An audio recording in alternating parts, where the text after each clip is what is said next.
Hello friends, welcome to my YouTube channel law and orders में।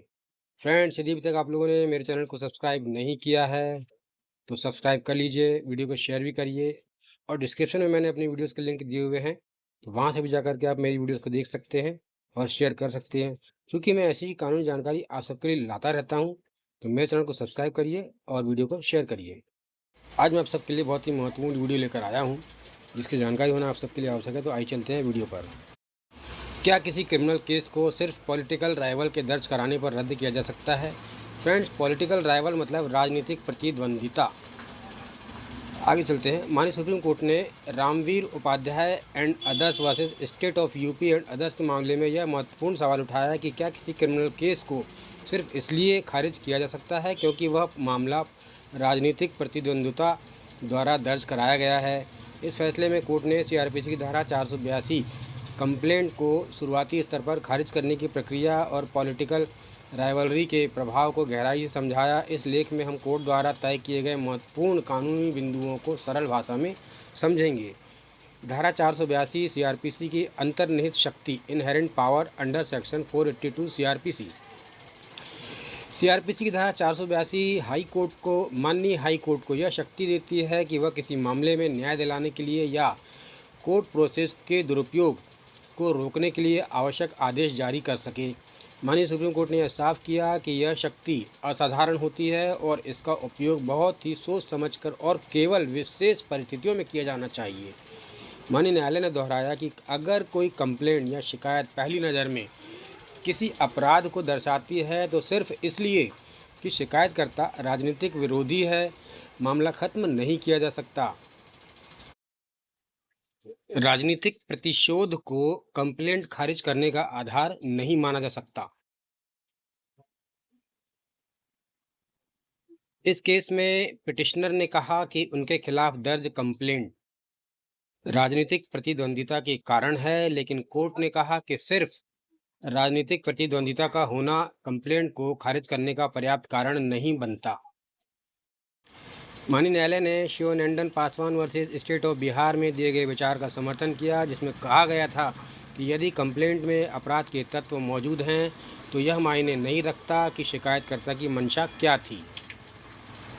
Criminal case के शुरुआती चरण में कोर्ट की भूमिका सीमित होती है।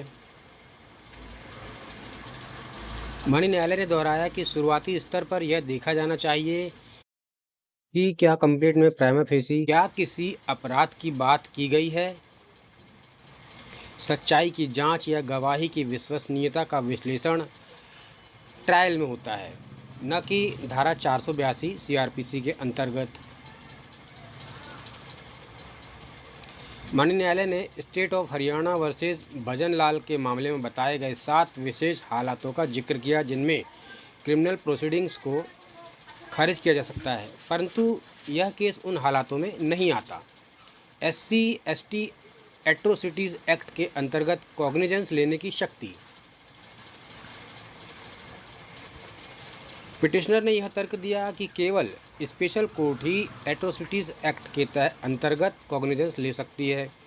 माननीय सुप्रीम कोर्ट ने इस तर्क को खारिज किया और शांताबेन भूराभाई भूरिया वर्सेस आनंद अठाभाई चौधरी इस फैसले का हवाला दिया। माननीय न्यायालय ने कहा कि 2016 के संशोधन द्वारा धारा 14 में दूसरा प्रोविज़न जोड़ा गया, जिससे स्पेशल कोर्ट को डायरेक्ट कॉग्निजेंस लेने की पावर दी गई, लेकिन इसका मतलब यह नहीं कि मजिस्ट्रेट को कॉग्निजेंस लेने की पावर खत्म हो गई।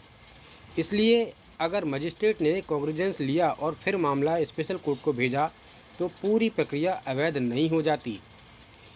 कई महत्वपूर्ण फैसलों का उल्लेख आगे देखते हैं क्या थे वो फैसले। माननीय सुप्रीम कोर्ट ने अपने फैसले में कई पुराने और महत्वपूर्ण फैसलों का हवाला दिया, जो कि सेक्शन 482 सीआरपीसी के उपयोग को लेकर मार्गदर्शन देते हैं। Monika Kumar versus state of UP, इसमें कहा गया कि धारा 482 का उपयोग सिर्फ असाधारण परिस्थितियों में किया जाना चाहिए। इसी प्रकार दूसरा judgment Inder Mohan Goswami versus state of Uttaranchal court की शक्ति का इस्तेमाल किसी को परेशान करने या बदला लेने के लिए नहीं होना चाहिए। इसी प्रकार एक और जजमेंट माधवराव सिंधिया वर्सेस संभाजीराव एंग्री। अगर इसमें ये कहा गया कि अगर ट्रायल से कोई उद्देश्य पूरा नहीं होने वाला और कन्विक्शन की संभावना बहुत कम है तब मामला खत्म किया जा सकता है। इसी प्रकार एक और जजमेंट कपिल अग्रवाल वर्सेस संजय शर्मा। इसमें धारा 482 का मकसद है कि क्रिमिनल प्रोसीडिंग को उत्पीड़न का हथियार न बनने दिया जाए, ये कहा गया। इसी प्रकार एक और जजमेंट रामकिशन रोहतगी। इसमें सेक्शन 482 की शक्ति सेक्शन 397 जैसी रिविजनल पावर से अलग और सीमित है, यह कहा गया। एक और judgment state of Andhra Pradesh versus Gauri Shetty Mahesh. यह जांच करना कि कंप्लेंट सही है या नहीं हाई कोर्ट की भूमिका नहीं है। न्याय के हित और प्रक्रिया के दुरुपयोग से सुरक्षा। न्याय के हित और प्रक्रिया के दुरुपयोग से सुरक्षा। माननीय सुप्रीम कोर्ट ने कहा कि अगर कंप्लेंट में अपराध की बात कही गई है और कुछ गवाह भी मौजूद हैं तो ट्रायल से पहले उसे खत्म करना न्याय के विपरीत होगा। हामिदा वर्सेस राशिद मामले में भी माननीय न्यायालय ने कहा था कि अदालत का कीमती समय ट्रायल और अपील सुनने में लगना चाहिए, न कि शुरुआती स्तर पर मामलों को खारिज करने में। माननीय सुप्रीम कोर्ट का अंतिम निर्णय। माननीय सुप्रीम कोर्ट ने साफ शब्दों में कहा कि सिर्फ इसलिए कि कंप्लेंट एक राजनीतिक प्रतिद्वंदिता द्वारा प्रेरित हो सकती है, मामला सेक्शन 482 के तहत खत्म नहीं किया जा सकता। कंप्लेंट में स्पष्ट रूप से शेड्यूल कास्ट के व्यक्ति के खिलाफ जाति सूचक गाली और धमकी की बात कही गई है, जो कि SC/ST एक्ट के तहत अपराध है। इसलिए यह तय करना कि आरोप सही है या नहीं, यह कार्य ट्रायल कोर्ट का है, न कि हाई कोर्ट का। हाई कोर्ट का यह निर्णय कि कंप्लेंट खारिज न की जाए सही था। माननीय सुप्रीम कोर्ट ने भी पिटीशन को खारिज कर दिया। विशेष टिप्पणी। अंत में माननीय सुप्रीम कोर्ट ने यह भी कहा कि यदि पिटिशनर नंबर 1 की सेहत खराब है तो ट्रायल कोर्ट उनकी पर्सनल अपीयरेंस से छूट पर विचार कर सकता है अगर ऐसी अर्जी दी जाती है। यह निर्णय एक महत्वपूर्ण संदेश देता है कि कोर्ट की शक्तियाँ किसी पॉलिटिकल राइवलरी यानी कि राजनीतिक प्रतिद्वंदिता के डर से नहीं चलती, बल्कि न्याय की प्रक्रिया को कायम रखने के लिए चलाई जाती है। यदि कंप्लेंट में प्राइमा फेसिया अपराध दिखता है यानी कि प्रथम दृष्टया अपराध दिखता है तो उसे सिर्फ इस आधार पर ख़त्म नहीं किया जा सकता कि वह विरोधी पार्टी से संबंधित है।